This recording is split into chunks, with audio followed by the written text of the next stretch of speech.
આ ભાઈનું કામ મને એવું લાગે છે કે રૂટીન અહીંયા સુપરવિઝન કરવાનું પ્લસ અહીંયા કોઈ હોય તો એની પાસેથી તોડ પાણી કરવાનું આ કામ આ ભાઈનું હોઈ શકે.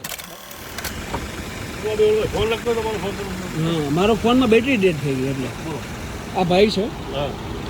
અમારી ગાડી પહેલાં સામેની સાઈડ ઊભી હતી. સામેની સાઈડ ઊભી હતી એટલે આ ભાઈ આ ગાડી લઈને આવ્યા. 4 વાર એઝ એમ કેમ પોલીસ સુપરવિઝનમાં નીકળે એ રીતે આ ભાઈ ગાડી સામે 4 વાર આમ જોઈને કે ભાઈ ગાડીમાં શું ચાલે છે આ ભાઈએ, રાઈટ. પછી આ ભાઈ ગાડી લઈને આગળ ગયા એટલે મને થોડું ડાઉટફુલ લાગ્યું કે આ ભાઈ પોલીસમાં હોઈ શકે નહીં. એટલે મેં ગાડી આગળથી યુટર્ન મારી. આ ભાઈ અહીંયા ઊભા રહ્યા હતા આ ભાઈ, એટલે મેં અહીંયા ગાડી ઊભી રાખી.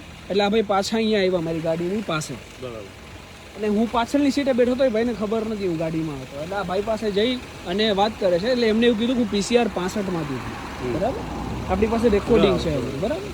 તો PCR 65માંથી આ ભાઈ છે નહીં. આ ભાઈ પોલીસમાં પણ છે નહીં. ગાડીમાં નંબર પ્લેટ પણ નથી. ગાડીમાં દંડો રાખ્યો છે. આખા લુક મેન્ટેન રાખે છે પોલીસ જેવો, બરાબર. અને જ્યારે ઇન્ક્વાયરી કરી એટલે એણે મને એવું કીધું કે હું ગૌરક્ષકમાંથી કોઈ પ્રમુખ છું અને મારું કામ છે અહીંયા દેખરેખ રાખવાની. મેં તો તમને એવું કોઈ પરવાની આપ્યો હોય કોઈએ તો અમને જણાવો. એવી કોઈ પણ વસ્તુ છે નહીં. એટલે આ ભાઈનું કામ મને એવું લાગે છે કે રૂટીન અહીંયા સુપરવિઝન કરવાનું પ્લસ અહીંયા કોઈ હોય તો એની પાસેથી તોડ પાણી કરવાનું આ કામ આ ભાઈનું હોઈ શકે, બરાબર. એટલે આમણે જે ખોટી પોલીસની ઓળખાણ આપી, જે ગાડીમાં દંડો રાખ્યો છે, ગાડીમાં નંબર પ્લેટ નથી, એ અંતર્ગત આ ભાઈ ઉપર તમામ કાર્યવાહી થવી જોઈએ. આપણે એવી વિનંતી છે, બરાબર.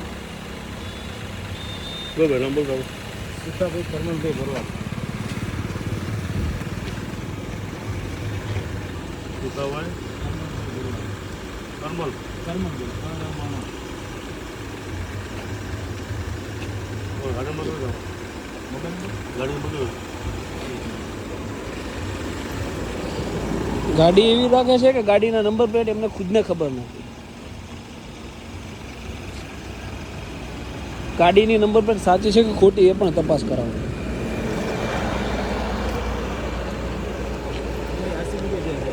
આરસી બુક છે ને? હા, તો આરસી બુક જ આપો ને એટલે ડાયરેક્ટ લખી લેવાય.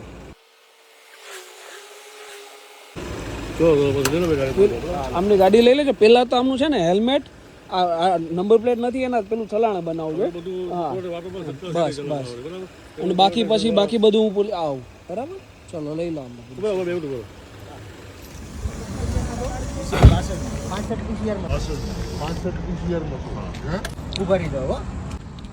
ગાડીમાં કેમ નંબર પ્લેટ નથી તમારો? હું ગૌરક્ષક પ્રમુખ છું, ગાડી નંબર નથી રાખતો. PCR 65 માં છું એમ જો ને. તમે પોલીસમાં છો એવી ઓળખાણ આપી ને? PCR 65 શું થાય? એટલે PCR 65 નો મારો મિત્ર છે. હા હા, મિત્ર. એક મિનિટ હવે મારું સાચું ઓલું મેં ન કીધું તમને. તમે પોલીસની ઓળખાણ કેમ આપો છો? એટલે સાહેબ ડાયરેક્ટ પૂછ્યું એના હિસાબથી મેં કીધું તમને. ઓકે, તમારી ગાડીમાં નંબર પ્લેટ કેમ નથી? નંબર પ્લેટ સાહેબ હું ગૌરક્ષક પ્રમુખ છું એટલે નંબર પ્લેટ નથી રાખતો. એટલે તમે ગૌરક્ષક પ્રમુખ એટલે તમને લાયસન્સ મળે, નંબર પ્લેટ નહીં રાખવાનું? ના ના, એવું નથી. મારે જોખમનું કામ હોય ને સાહેબ એના હિસાબથી. એટલે નંબર પ્લેટ નહીં રાખવાનું? જોખમનું કામ હોય એના હિસાબથી નથી રાખતો. તમે વોચ શું રાખો અહીંયા? તમારું કામ શું છે? મારું સાહેબ બાતમી મળે ને એટલે ગાડી ગાયોને આ તે ગાડી નીકળતી એટલે એટલે તમારે ગાડીઓમાં જોવાનું કામ છે હા, તમારું? ગાડીઓ ગાયો ભરીને. આ કામ તમને કોણ આપે? સોપે કોણ આ કામ? હું બજરંગ સેનામાં ગૌરક્ષક પ્રમુખ. હા, બજરંગ સેના. સ્પોર્ટ શૂઝ પહેરીને તમે કામ શું કરો? પોલીસનું કામ કરો? ના ના ના સાહેબ, હું ગૌરક્ષક પ્રમુખ છું ને. બરાબર. પોલીસમાં ઓળખાણ કેવી તમારી? હા, પોલીસમાં ઓળખાણ છે? પોલીસમાં બધાને ઓળખું છે. બધાને ઓળખો ને? પાછળ નંબર પ્લેટ છે? હા, પાછળ છે.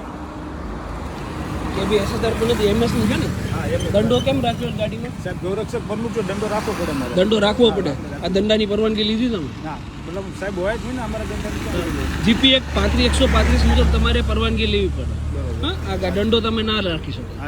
આ કાયદો સમજાવું તમને. હા, 100 નંબર ડાયલ કરો.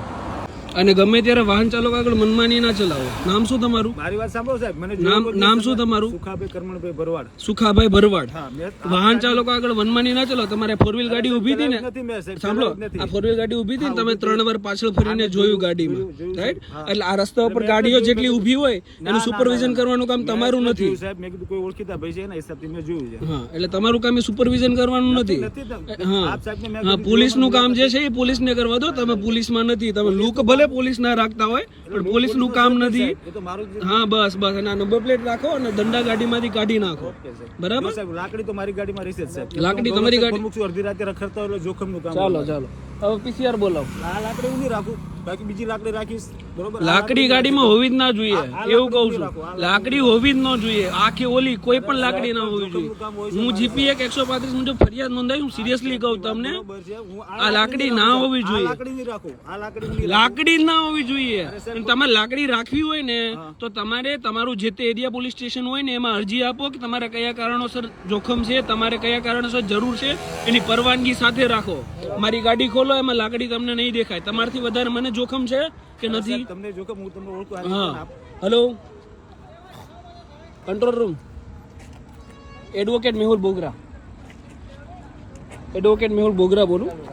હું અત્યારે આઉટર રિંગ રોડ પર છું અને અહીંયા એક ભાઈ છે જે નંબર પ્લેટ વગરની એમની પાસે ગાડી છે અને ગાડીમાં દંડો રાખેલો છે. હા, કડોદરા, એટલે સારોલી પોલીસ સ્ટેશન લાગશે. મારી સાહેબ જરૂર જ નથી, એ હું તમને કહું. હું તમને પહેલા કહ્યું, મારે 20 રૂમો છે સાહેબ, આ બધી મારે જરૂર નથી, બરોબર? હા, મારી જે દ્રષ્ટિ છે ને એ બહુ દૂરદ્રષ્ટિ છે. આપ સાહેબ તમે મને ના શીખવાડો. આપ સાહેબના વિડીયો મેં જોયા છે, હું આપ સાહેબને સારી રીતે ઓળખું હું છું. બધાને બહુ સારી રીતે માપી લઉં, બધાને બહુ સારી રીતે ઓળખી લઉં. સાહેબ આ ભૂલ છે, તમે થોડી ઘણી વાતચીત થઈ છે, લાઈફ ટાઈમ નહીં થઈ જાય, એટલા માટે મને હેરાન ના કરો. હેરાન કરવાની વાત નથી. આ જે પ્રોસેસ તમે કરી ને એ પ્રોસેસ ખોટી કરી છે, એ પ્રોસેસ તમારાથી ના થવી જોઈએ ક્યારે. સમજાણો કે નહીં? હવે તો પીસી